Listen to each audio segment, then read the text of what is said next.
Okay, so dear student, we are going to discuss the next topic in ray optics। और जैसा कि हमने आपको लेंस के विषय में बताया और लेंस में आपको सारे एप्लीकेशन में बता दिए। अब रही बात इसकी प्रैक्टिस की, तो जो भी मैं आप लोगों को जो भी असाइनमेंट दूँ उसको आप कम से कम बना लीजिए, ताकि आप मैक्सिमम बेनिफिट आपको मैक्सिमम बेनिफिट मिलेगा इस चीज़ से, ठीक है ना। तो ठीक है, अभी नेक्स्ट जो टॉपिक हम डिस्कस करने जा रहे हैं वो भी बहुत इम्पोर्टेंट है और वहाँ से भी सवाल आते हैं, तो उसको थोड़ा एक बार देख लीजिए कि आप जानते हैं और वो आसान भी है, वो मुश्किल नहीं है। तो टॉपिक का नाम है, यहाँ मैं टॉपिक का नाम देने जा रहा हूँ रिफ्रैक्शन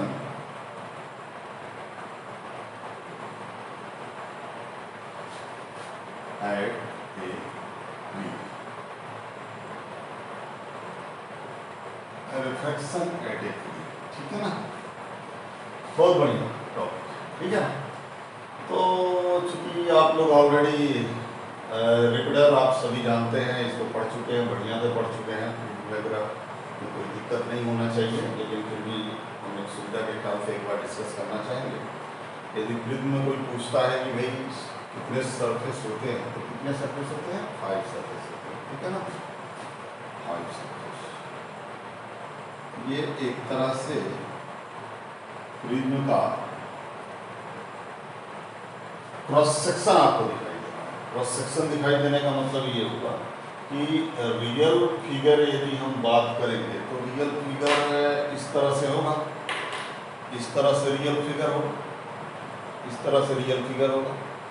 तो कितने सरफेस हुए देखिए, 1 2 और एक नीचे से बेस रहता है 3 और आगे का क्रॉस सेक्शन 14। तो ये ट्रायंगुलर क्रॉस सेक्शन होता है, ठीक है ना, ये ट्रायंगुलर क्रॉस सेक्शन। तो ये प्रिज्म है, ठीक है। अब इस प्रिज्म में यदि आपका रे मान लिया इधर से जा रहा है और इधर से कहीं बाहर आ रहा है, तो उस केस में ये दोनों सरफेस जो कहलाएंगे वो कहलाएंगे रिफ्रैक्टिंग सरफेस। तो रिफ्रैक्टिंग ये देखिए 3 सरफेस है, 1 2 एंड 3। तो इस केस में in given case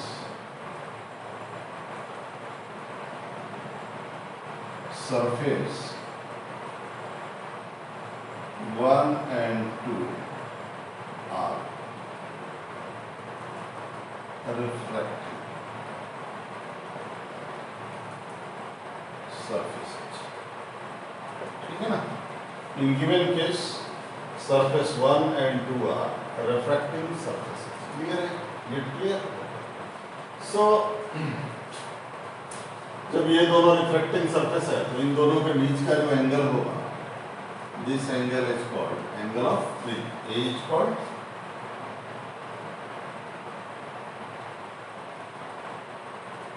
angle of prism, ठीक है ना, इसका एंगल ऑफ प्रिज्म कहेंगे। अब सवाल ये है कि यहाँ पर हम रे डायग्राम के थ्रू कई पैरामीटर पर डिस्कस करेंगे, जिसको निकालने के लिए प्रिज्म में आता है, क्योंकि बिना रे डायग्राम का आप पैरामीटर समझ नहीं पाएंगे कि कौन कौन से पैरामीटर हैं जिसको कैलकुलेट करने के लिए हमसे पूछा जाएगा। तो उन चीज़ों को जानना बहुत जरूरी है, ठीक है ना।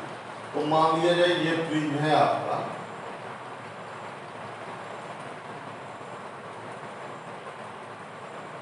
ठीक है, और this is angle of prism ए, और यहां से कोई ये रे इंसिडेंट, ठीक है ना। अब जब ये रे इंसिडेंट हुआ तो यहाँ पर देखिएगा, यहाँ पर जब एंगल की बात होगी तो नॉर्मल खींच के हम एंगल ऑफ इंसिडेंट और एंगल ऑफ रिफ्रैक्शन दिखा सकते हैं।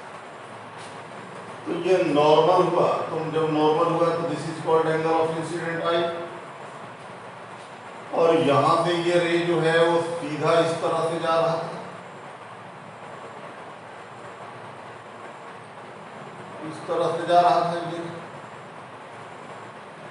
तो ये रे नॉर्मल की ओर बेंड करेगा, क्योंकि ये म्यू जो है रिफ्रैक्टिव इंडेक्स है और prism is denser medium, therefore this रे will bend towards the normal, और ये कुछ इस तरह से आएगा, ठीक है ना। अब जब यहाँ पर आएगा तो फिर यहाँ पर एक तरह से इसका देखा जाए तो इसका पाथ इस तरह से था, और फिर यहाँ पे नॉर्मल खींचेंगे, यहाँ चलिए ये एंगल ऑफ इंसिडेंस हुआ, ये एंगल ऑफ रिफ्रैक्शन हुआ। अब यहाँ पर जब नॉर्मल हम खींचेंगे तो फिर से नॉर्मल इस तरह से खींच सकते हैं।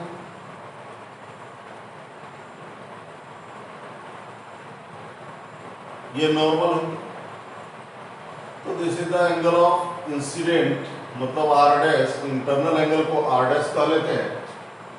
सो यहाँ पर तो अवे भागेगा, तो अवे भागने का मतलब हुआ कि इधर आएगा, ठीक है। नॉर्मल से अभी भागा है क्योंकि ये बाहर का मीडियम एरर है। अब देखा जाए तो इनिशियल डायरेक्शन ऑफ रे ये रहा, फाइनल डायरेक्शन ऑफ रे ये रहा, तो ये आपका जो हुआ ये एंगल ऑफ डेविएशन हुआ। तो बेसिकली अब इसमें क्या क्या चीजें पूछी जा सकती है मैं बताऊंगा। पहले पैरामीटर का नाम देख लीजिए। आई जो है वो पहले सरफेस का एंगल ऑफ इंसिडेंट है, आर जो है उस सरफेस का एंगल ऑफ रिफ्रैक्शन है, आर डैश है जो एंगल ऑफ इंसिडेंट है सेकेंड सरफेसेस का, और यहाँ पर आई डैश यदि हम ले तो ये angle of refraction at the second surfaces, ठीक है ना। ये सरफेस 1 है, ये सरफेस 1 है। चाहे तो हम एक बार लिख सकते हैं पैरामीटर, ताकि सवाल बनाने में किसी तरह की कंफ्यूजन ना हो। आई क्या है, angle of incidence at surface 1, and R क्या है भाई, angle of refraction at surface 1, ठीक है ना। नाउ आर डैश क्या है, angle of incidence at surface 2, and I dash क्या है,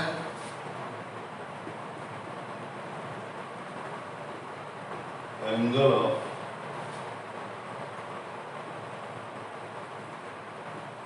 रिफ्लेक्शन एट सरफेस 2, ठीक है ना, क्लियर है ना। और एक क्या है भाई, एंगल ऑफ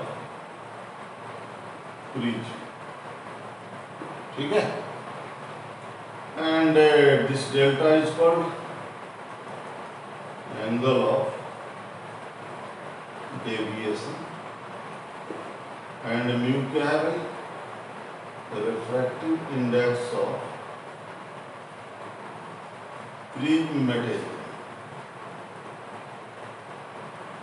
ठीक है ना। जनरली ग्लास या क्राउन का बना रहता है, लेकिन ऐसी कोई जरूरत नहीं, ऐसी कोई जरूरी नहीं है, वाटर ड्रॉपलेट का भी प्रिज्म बन सकता है, ठीक है। तो यहाँ पर इन सभी के लिए इंटर रिलेशन के लिए फॉर्मूला है जो एग्जाम में पूछा जाता है, तो उसको ध्यान में रखना पड़ेगा आपको, ताकि आप उसको बना सके एग्जाम। तो आप देखिए, मैं कोई डेरिवेशन में नहीं जा रहा हूँ, मैं डायरेक्ट फैक्ट लिख रहा हूँ। जिस तरह से मुझे याद है उस तरह से आपको याद रहना चाहिए, तब जाके सवाल बनेंगे, ठीक है ना। मुझे वो चीज़ें याद है जिससे सवाल बनते हैं, ठीक है, वही चीज़ मैं लिखने जा रहा हूँ, वो चीज़ें आपको भी याद रखनी चाहिए ताकि आप उस सवाल को बना सकें, ठीक है ना। तो देखिए, ये पहला फॉर्मूला एंगल ऑफ डेविएशन के लिए क्या है भाई,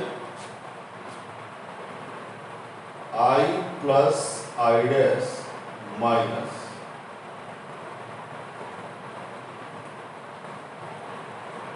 आर प्लस आर डैश, पहला एंगल ऑफ डेविएशन, ठीक है ना, क्लियर है ना बच्चों।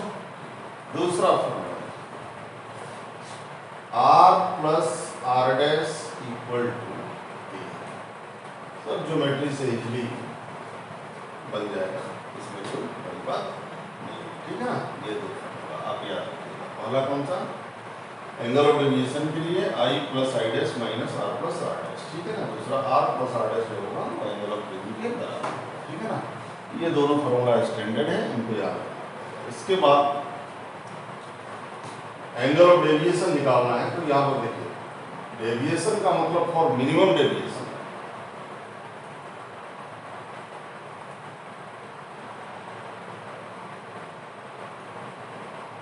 डेविएशन फॉर मिनिमम डेविएशन क्या कंडीशन होगा बोलिए, R must be equal to RS and I must be equal to RS। ठीक है ना, इसको फ्रॉम प्रिंसिपल ऑफ रिवर्सिबिलिटी से इसको हम दिखा सकते हैं कि मिनिमम डेविएशन के लिए चाहे आप इधर चले चाहे इधर चले सेम डेविएशन फॉलो होगा according to principle of reversibility. तो जरूरी है कि I डैश के बराबर हो और R डैश के बराबर हो, ठीक है ना। तो यहाँ पर ये दोनों कंडीशन है, इन दोनों कंडीशन को आपको याद रखना पड़ेगा, थोड़ा मैथमेटिकली लिखिए, R बराबर R डैश एंड I बराबर I डैश, ठीक है ना। इस फिगर को मैं मिटाऊंगा, अभी यहाँ पर थोड़ा सा मैथमेटिकली हम वर्क करने जा रहे हैं। देखिए हमारे पास बेसिक जो फॉर्मूला है उसको याद रखना है, बहुत आसान सा चीज़ है, कोई मुश्किल चीज़ नहीं है। तो आप बेसिक से फॉर्मूला को याद रखिए, बात करिए, ठीक है ना।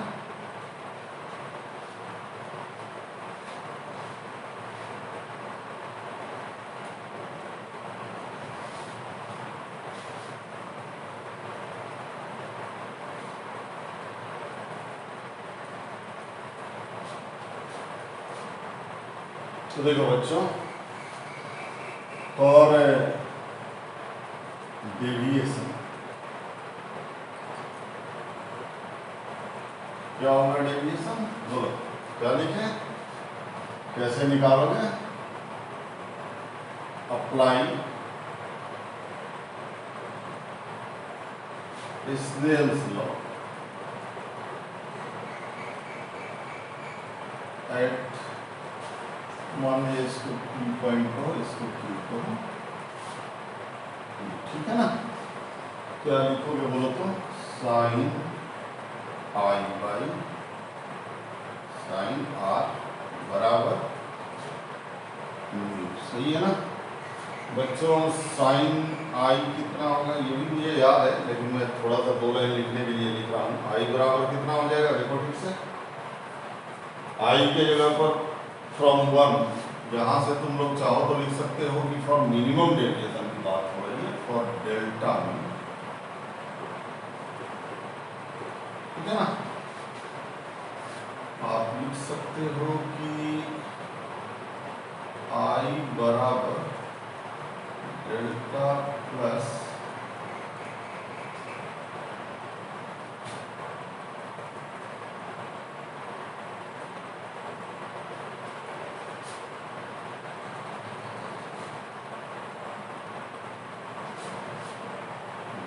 बराबर y minus y, so I बराबर डेल्टा प्लस y, ठीक है ना। एंड R का वैल्यू क्या होगा बोलो तो, I बराबर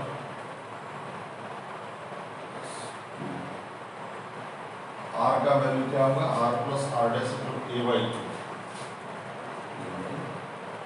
ये देखो 2 का देगा डेल प्लस A बाई 2, तो क्या लिखेगा, del mean plus A by 2 sine का, ठीक है ना, क्लियर है ना। साइन I थोड़ा ठीक से लिखो ताकि कंफ्यूजन ना है।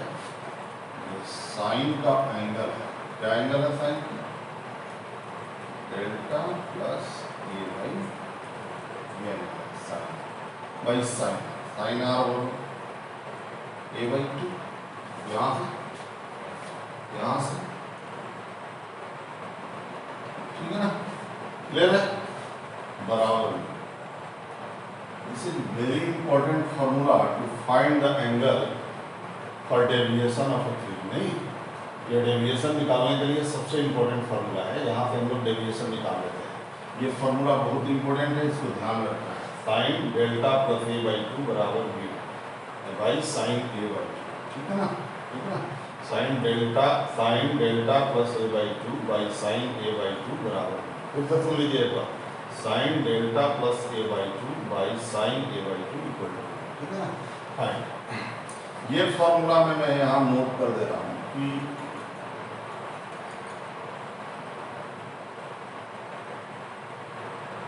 for any angle of three, ठीक है ना, किसी भी एंगल ऑफ थ्री, इसके लिए, लेकिन इफ यहां पर केस देखिए, case if a is very small, कैसा है small, 2 degree, 4 degree, 3 degree, etc, ठीक है ना, इस तरह से छोटा, उस केस में साइन थीटा को थीटा लिखेंगे तो यहाँ हो जाएगा लेम delta plus a by two by a by two बराबर म्यू, यहाँ से देखिए ये 2 कट जाएगा और आ जाएगा this equal to a into mu minus 1,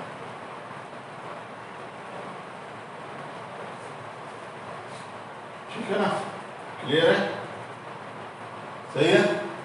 तो ये फॉर्मूला कब अप्लाई होगा, ये फॉर्मूला तब अप्लाई होगा जब एंगल ऑफ ट्रिज छोटा हो, छोटा का मतलब 2 डिग्री हो, 4 डिग्री हो, 3 डिग्री हो, 6 डिग्री हो, मतलब 30 डिग्री नहीं, 60 डिग्री नहीं, 45 डिग्री नहीं, यदि 30 डिग्री, 60 डिग्री, 45 डिग्री बड़ा वैल्यू है, उसके लिए ये फॉर्मूला यूज करना पड़ेगा। और यदि छोटा है 2 degree, 4 degree, up to less than 10 degree मान के चले, तो ये फॉर्मूला, ठीक है ना। तो यहाँ से हम लोग डेविएशन वगैरह निकाल सकते हैं।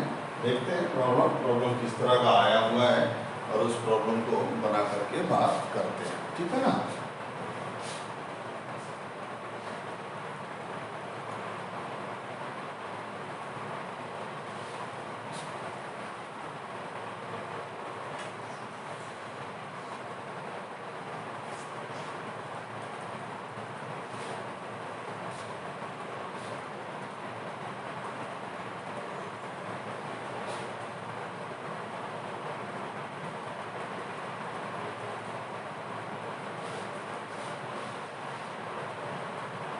ठीक है, सो देखो इसमें किस तरह के प्रॉब्लम आएंगे। मान लिया प्रॉब्लम इस तरह के आएंगे, प्रॉब्लम ये आएंगे इस तरह का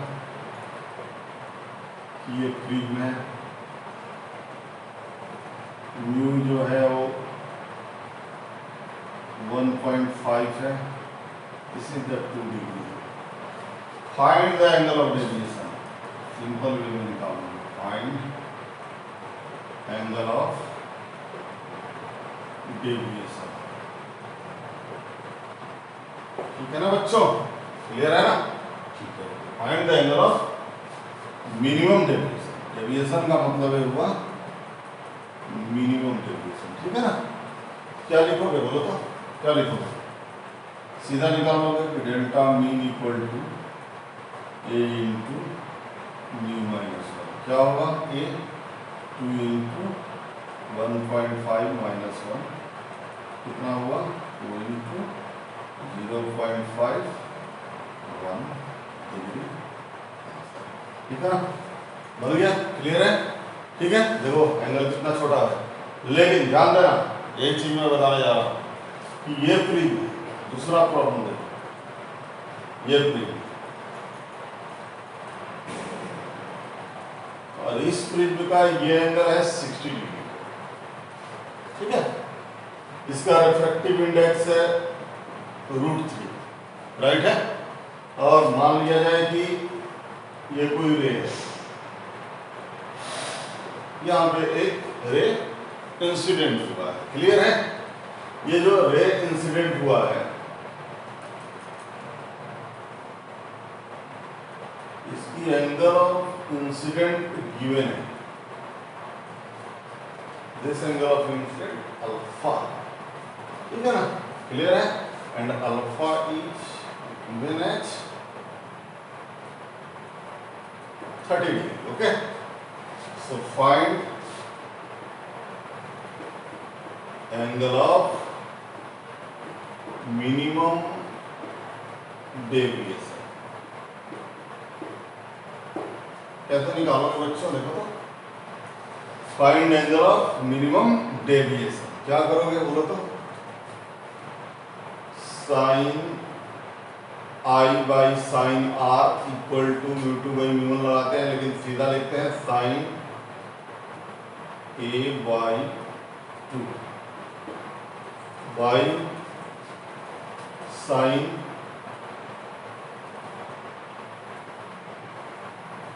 ए बाई टू. ठीक है ना? Equal to mu. ठीक है, बोलो तो कितना आया? Sine delta plus A by two into mu बराबर mu sine A by two. कितना हुआ? म्यू कितना है? √3. साइन ए बाई टू का मतलब कितना हुआ? 30, मतलब 1/. ठीक है ना? सो चूंकि sine this plus this by two बराबर √3/2. ठीक है ना?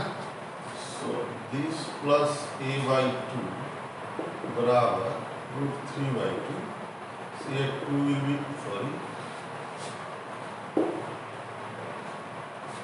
this plus a by 2 equal to 60 degree. So this plus a equal to 120 degree. So this equal to 120 degree minus 60 degree equal to 60 degree will be answer of this question. और यहाँ पर एक चीज मैं आपको बताना चाहता हूँ कि minimum deviation is independent from the angle of incident.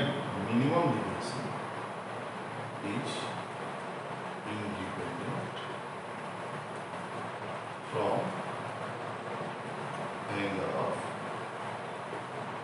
Incidence. क्या होना चाहिए ऐसे मिनिमम डेविएशन के लिए? और मिनिमम डेविएशन क्या होना चाहिए?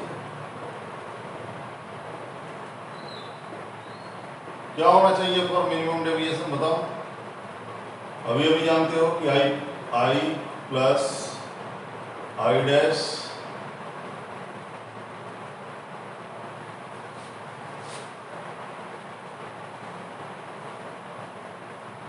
हमारे पास जो इक्वेशन है वो क्या है?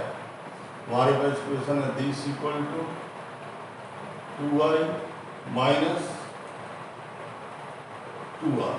ये इक्वेशन है ना? क्लियर है ना? राइट. दूसरा इक्वेशन क्या है बोलो? दूसरा इक्वेशन है 2i minus 2r equal to a by 2. ये कट गया. सो 2i बराबर delta plus a. So i बराबर डेल्टा प्लस a बाई 2. मतलब कितना डेविएशन? 60 plus 60 by 2, 60 degree. ठीक है. सो अल्फा हमारा कितना है? 30 डिग्री. जबकि अल्फा कितना होना चाहिए? 60 डिग्री होना चाहिए. ठीक है. तो for this alpha minimum deviation will be not found. Okay. यहाँ पर इस अल्फा के लिए मिनिमम डेविएशन नहीं फाउंड. तो यहाँ पर भी चेक करने को पूछ सकता है कि क्या ये पॉसिबल है कि अल्फा इक्वल टू 30 पे मिनिमम डेविएशन हो. तो आपको चेक करना पड़ेगा, चेक करके बोलना पड़ेगा, क्योंकि मिनिमम डेविएशन जो है वो इंडिपेंडेंट होता है एंगल ऑफ इंसिडेंस से. तो एंगल ऑफ इंसिडेंस उसके लिए फिक्स होना चाहिए कि मतलब किस वैल्यू के लिए मिनिमम डेविएशन पाया जाएगा. तो मिनिमम डेविएशन किसके लिए पाया जाएगा? 60 के लिए. और वहाँ अल्फा कितना है? 30 डिग्री है. सो यहाँ पर लिखना पड़ेगा कि मिनिमम डेविएशन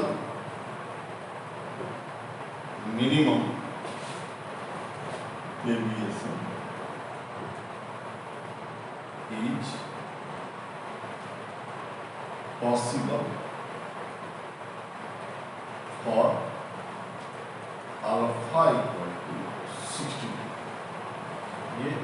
मार्क हुआ इसको, ठीक है ना। तो आप यहाँ से वर्कआउट करना सीख गए ना, आप लोग वर्कआउट करेंगे। लेकिन यहाँ से अभी वेराइटी जो प्रॉब्लम है, अभी और तरह के प्रॉब्लम आते हैं जिस पर आपको ध्यान देना पड़ेगा, ठीक है।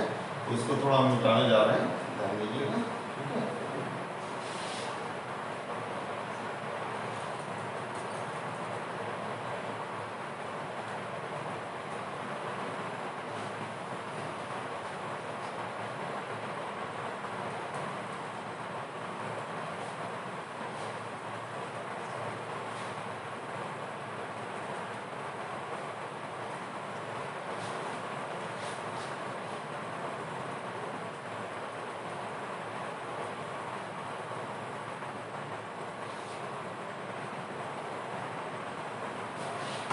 ठीक है। अब देखिए क्विज में इस तरह के भी क्वेश्चन आएंगे, ध्यान दीजिएगा। भाई जो वेराइटी ऑफ प्रॉब्लम हो सकती है, जैसे मान लीजिए ये ठीक है ना, this is the right angle, let this value is 37, okay okay. Now मान लीजिए यहाँ कोई प्लेन है,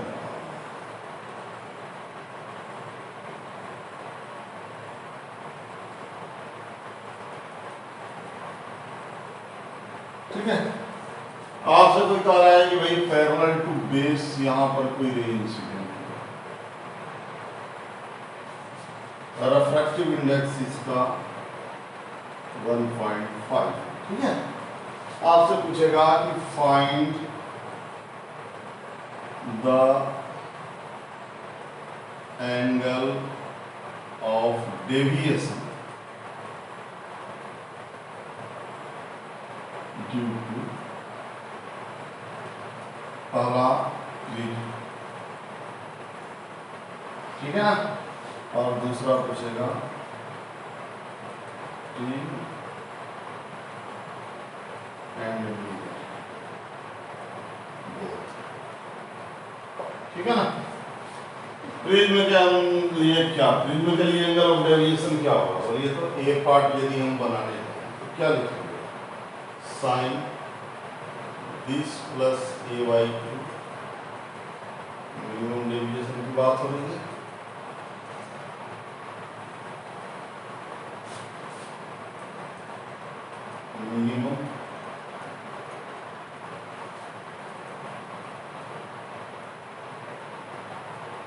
मिनिमम डेविएशन की बात हो रही है। So this by sine A Y two equal to, यहां से तो निकल जाएगा आपका sine mean plus A Y two equal to mu, mu कितना है 1.5 into A Y two, A Y two का मतलब कितना होगा साइन 37/2, ठीक है ना, ये हो जाएगा। ठीक है, इसका वैल्यू दिया होना चाहिए, 16 डिग्री के आसपास का वैल्यू दिया होना चाहिए। तो यहाँ से हम लिख सकते हैं कि delta mean equal to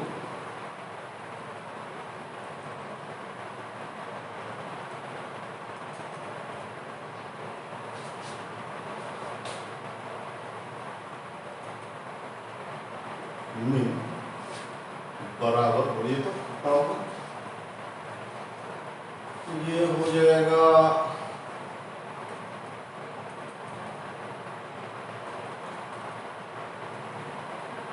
2 into sine inverse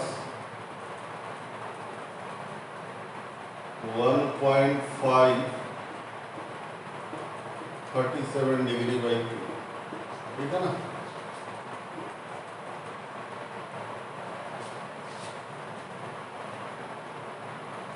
sine inverse 2 into sine inverse this minus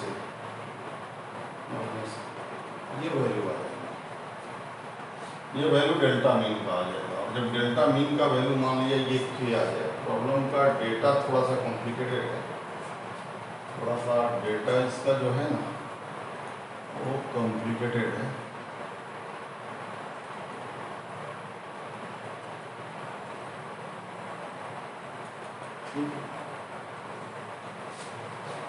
के आ जाएगा। तो जब के आ जाएगा तो फिर हम यहाँ से निकाल सकते हैं, यहाँ से ये जो इस तरह से जाएगा, फिर ये इधर आएगा, ठीक है ना। तो यहाँ पे लेमडा डेल्टा 1 हुआ और यहाँ पर ये डेल्टा 2 हुआ। और मिरर से आप जानते हैं ना कि कितना एंगल ऑफ डेविएशन होता है। मिरर से तो एंगल ऑफ डेविएशन आपको पता ही होगा, भाई ये ऐसे आई पर जब गिरा है, यहाँ एंगल ऑफ इंसिडेंट आई है और ये एंगल ऑफ रिफ्लेक्शन आ है। ये एंगल ऑफ इंसिडेंट मतलब ये रास्ता था, ये होगा तो कितना होगा, और i minus 2i, this is the angle of deviation for mirror. तो यहाँ पर सीधा आप ये डेल्टा 2 निकाल लेंगे, delta 2 can be written as y minus 2i। i का मतलब हुआ this angle is called i, ठीक है ना। और यहाँ से ये सवाल बन जाएगा। एग्जैक्टली डेटा सही नहीं है इसलिए थोड़ा कॉम्प्लिकेटेड आपको लग रहा होगा, but finally way is correct how to solve the problem. ये मैंने सीखना है आपको, प्रॉब्लम आप कैसे बनाएं। बाकी तो एक्सरसाइज में भी डेटा सारे प्रॉब्लम दिए रहेंगे, उनको आपको बनाना है। इस तरह के भी प्रॉब्लम आ सकते हैं, ठीक है ना। क्लियर है, आप इस तरह के भी प्रॉब्लम बना लीजिएगा। यदि एग्जैक्टली इस तरह के क्वेश्चन आ जा रहे हैं डेविएशन निकालने के लिए, और आपका दिया हुआ है, प्रिन दिया हुआ है, मिरर दिया हुआ है, लेंस दिया हुआ है, तो सबका इंडिपेंडेंट निकालना पड़ेगा डेविएशन। इसका इंडिपेंडेंट निकाल लीजिए, इसका इंडिपेंडेंट निकाल लीजिए और फिर उसको क्या करिए, सम कर दीजिए, तो टोटल डेविएशन आपका निकल जाएगा, ठीक है ना। ओके, आगे एक और सवाल प्रिज्म पर इस तरह का आएगा, ये भी ध्यान दीजिए।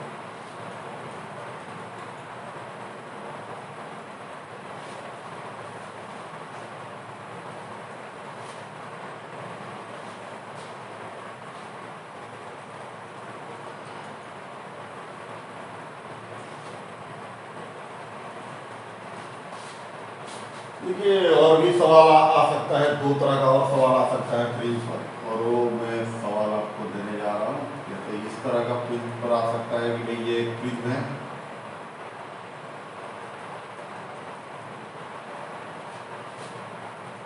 राइट एंगल प्रिज्म है, ठीक है। ये राइट एंगल प्रिज्म है। Let this angle is 4 degree, only 4, and the refractive index will be equal to 3/2, ठीक है। आपसे पूछेगा कि ये कोई रे है,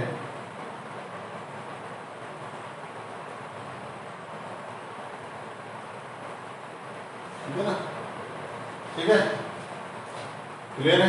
ये रे इस तरह से इंसिडेंट हुआ, थोड़ा सा हटेगा, ओके, इस तरह से क्वेश्चन जाएगा।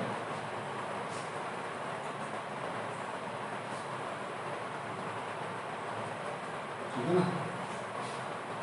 अब ये जो सरफेस है, इस सरफेस को पेंट कर देगा, ठीक है ना, सिल्वर कलर का, ठीक है।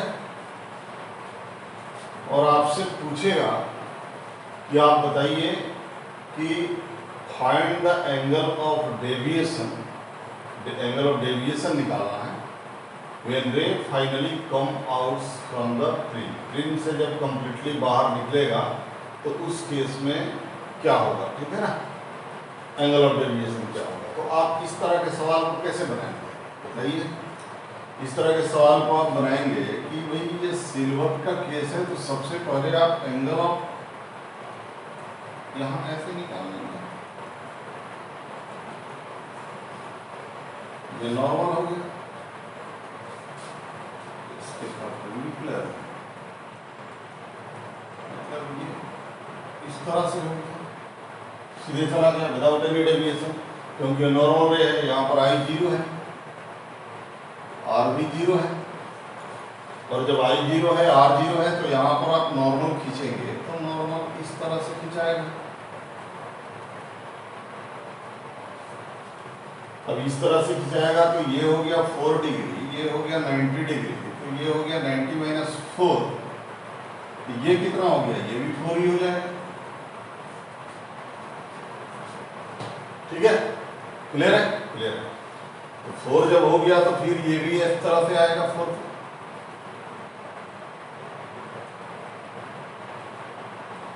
पे आएगा। 4 पे आएगा तो फिर यहाँ पर देखिए कि यहाँ पर जब आप नॉर्मल खींचिएगा दिस विल बी द 4, क्योंकि यहाँ रिफ्लेक्शन हुआ है। तो ध्यान दीजिएगा यहाँ पर जब आप नॉर्मल खींचिएगा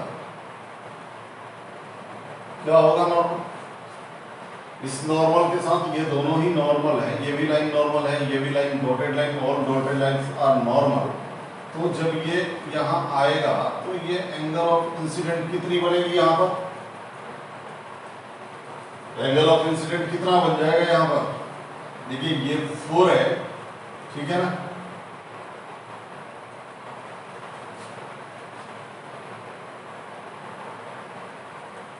ये वाला एंगल कितना होगा, ये क्लियर है,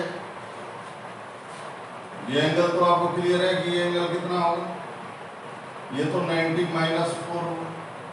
ठीक है, तो जब ये 90 माइनस 4 हुआ तो फिर ध्यान दीजिएगा कि ये 90 है, ये 90 है, 180, तो ये एंगल आपको क्लियर हो गया कि ये एंगल कितना हो गया, ये हो गया आपका 90 माइनस 4, मतलब कि 180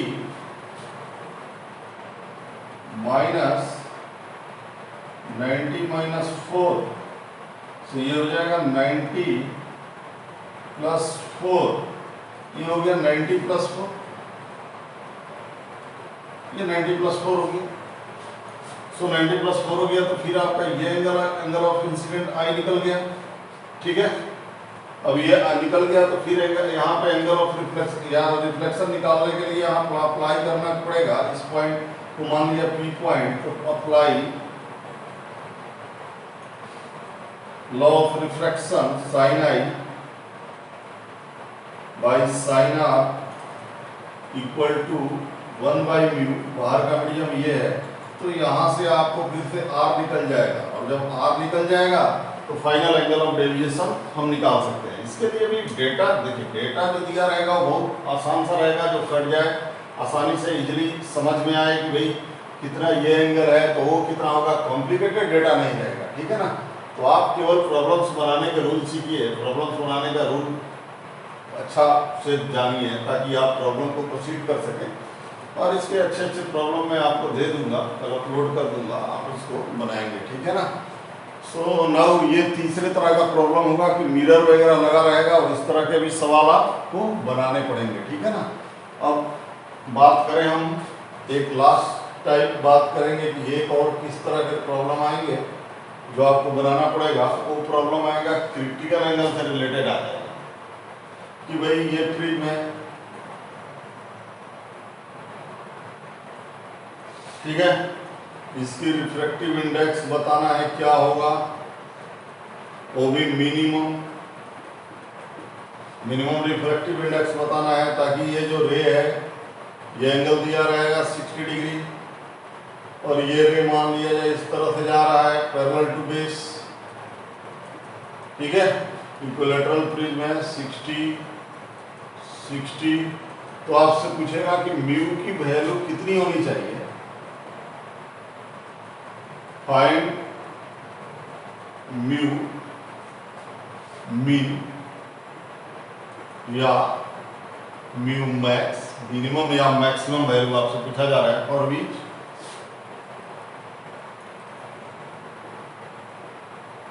रे will not come out through surface इस तरह के सवाल आएंगे ना। तो भाई सीधी सी बात है कि जब ये यहाँ पर रे इसके पैरेलल जा रहा है तो आप यहाँ से ये रे स्लाइडली बेंड करेगा, तो बेंड करेगा तो यहाँ पर ये रे क्या होना चाहिए, एंगल नॉर्मल यदि ये है तो ये जो एंगल होना चाहिए यहाँ आई होना चाहिए, i that be equal to theta c. और जब थीटा सी होगा तो ये रे नहीं पास करेगा, तो उस हिसाब से बनाना है आपको प्रॉब्लम को। तो सबसे पहले आपको यहाँ पर ये वैल्यू निकालना पड़ेगा, आई की वैल्यू कितनी होगी ताकि आपको ये प्रॉब्लम बन जाए। तो यहाँ पर देखिए ये कितना एंगल से बेंड करेगा। मान लीजिए यहाँ पर यदि हम नॉर्मल खींचते हैं तो ये एंगल हमारा आई हुआ, ये एंगल आर हुआ, तो यहाँ स्नेल लॉ अप्लाई करके आर निकाल लीजिए। और जब यहाँ पर आर निकल जाए तो फिर यहाँ के लिए आई निकल जाएगा आपका, और जब ये दोनों निकल जाएगा तो हमारा वैल्यू आ जाएगा म्यू का। भाई how to find the mu, देखिए कैसे निकलेगा, ये थोड़ा देखिए इधर ठीक से। ये वैल्यू आई है,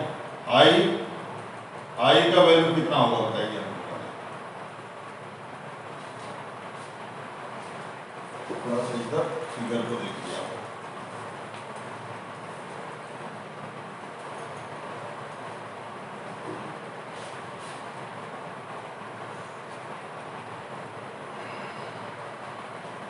ये 60 है, 60 है, ये 60, ये इसके पैरेलल है, मतलब ये इस तरह, ठीक है ना। ये आपका नॉर्मल है, ठीक है, नॉर्मल। देखिए एंगल 60 है तो ये 60 है, तो ये 31, बोलिए हो गया 30। ये 60 है तो ये एंगल 60 है तो ये 30 है, ठीक है। अब यहाँ पे आप इसका एक्चुअल डायरेक्शन, ये नॉर्मल की ओर बेंड है, ठीक है ना। आर निकालते हैं, ये वाला क्या लिखे, sine r by sine are equal to, ठीक है ना। So sine are equal to 1 by, सही है। So r equal to sine inverse 1 by, ठीक है, यहाँ पे है ना। अब देखिए, अब ध्यान दीजिएगा, जब ये एंगल आर हुआ,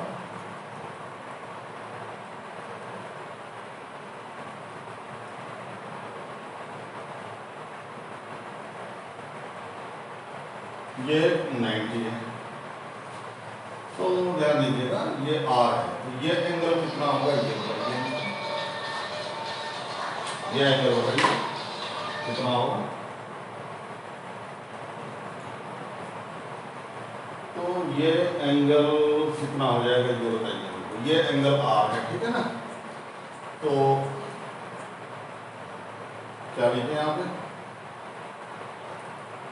are plus are dash equal to A by 2 होता है, ठीक है ना। मान लीजिए ये कोई प्रिज्म है और यहाँ से R plus are dash equal to A by 2 होता है, तो यहाँ से निकल जाएगा, ठीक है ना। तो यहाँ से निकाल लीजिए R plus are dash equal to A by 2 मान लिया, तो यहाँ पर ये आर डैश निकल गया, r plus are dash equal to A होगा। तो आर डैश बराबर होगा A minus r, 60 minus this r, ठीक है ना। ये आर डैश है, and that should be equal to theta c, clear है। So 60 minus r equal sine inverse 1 by mu, यहाँ से म्यू का वैल्यू 5, ठीक है ना, क्लियर है ना। ओके स्टूडेंट्स, तो आप लोग हम समझ रहे हैं कि प्रिज्म का भी प्रैक्टिस करेंगे। मेन एक बार देखिए, मैं आपको बता रहा हूँ, एक बार पूरा कॉपी पढ़िएगा जो मैंने पढ़ाया है, हर रिजल्ट लिखवाया हुआ है, अच्छे प्रॉब्लम आपको क्लासरूम में कराया था। जस्ट उसके बेसिक जो कॉन्सेप्ट है, किस बेसिस पर कितने तरह के एप्लीकेशन हमने कराया था, उन एप्लीकेशन को हम रिकॉल करा रहे हैं आपको रिवीजन लेक्चर के थ्रू। और आप क्या करेंगे कि आप उन सवालों को फिर से एक बार बनाएंगे, और जो असाइनमेंट देंगे उस असाइनमेंट को बनाना बहुत जरूरी है, ठीक है ना। तो आप इसको बनाएंगे, चलिए ठीक है, थैंक यू।